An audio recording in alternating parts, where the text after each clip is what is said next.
Olá, meus amigos, tudo bem? Bom, meu nome é Leandro Antunes, sou professor aqui do Master OAB de Direito do Trabalho e Processo do Trabalho. E adivinha por que eu estou aqui hoje? Para falar com você de um dos temas que mais caem na primeira fase do OAB, que é a extinção do contrato de trabalho.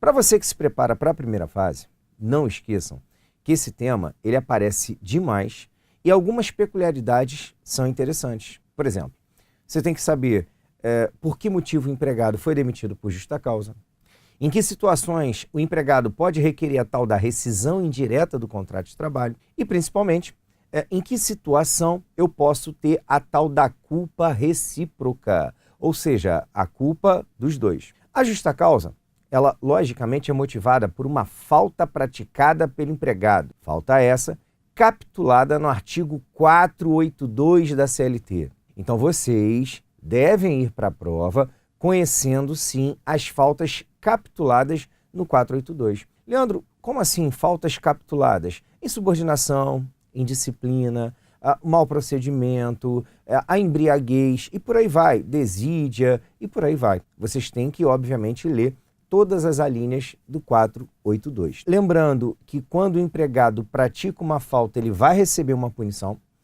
Essa punição tem que ser imediata e, além disso, ela não pode ser dupla, ou seja, não pode ficar caracterizado o tal do bis idem, sob pena, nesse caso, do próprio empregador estar praticando uma falta. Da mesma forma, o empregado pode dar uma justa causa no empregador. Leandro, como assim o empregado dar uma justa causa no empregador? Requerer o que conhecemos como rescisão indireta do contrato de trabalho. O que seria isso? Seriam as hipóteses previstas no 483, em que o empregado, por exemplo, teve uma situação que tornou insustentável a continuidade do contrato de trabalho e, por isso, ele vai requerer a rescisão indireta. Duas situações interessantes dentro da rescisão indireta. A primeira, conquistada a rescisão indireta, o empregado vai ter direito a todas as verbas, como se tivesse sido dispensado sem justa causa. Obviamente, quando um empregado é demitido por justa causa,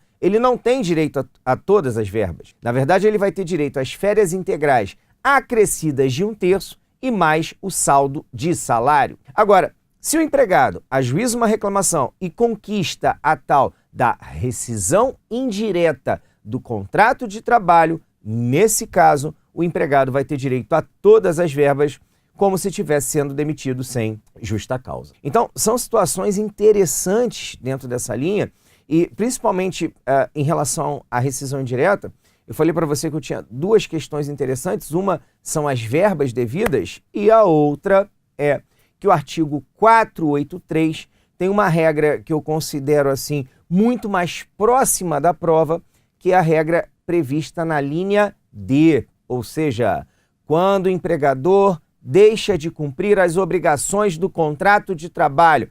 O que eu quero dizer com isso? Se o empregado, por exemplo, deixa de receber o salário, né, ou deixa de receber salários, né, ele pode requerer o que conhecemos como rescisão indireta do contrato de trabalho. O contrato é extinto e ele recebe todas as verbas, repito, como se fosse dispensado sem justa causa. Então, são situações muito presentes para efeito de prova. E a culpa recíproca. Na culpa recíproca, o nome já diz, eu tenho culpa dos dois, tanto do empregado como do empregador. A culpa recíproca, você encontra a previsão de leitura, né, no artigo 484 da CLT e na súmula 14 do TST. O interessante é que se for decretada a culpa recíproca, se for considerada a culpa recíproca, o empregado recebe as verbas reduzidas pela metade.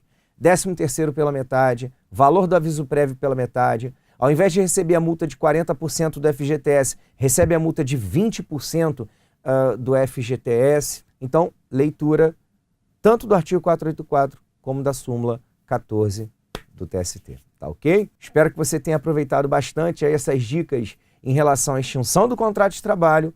Ótima prova, ótimos estudos. Tchau, tchau.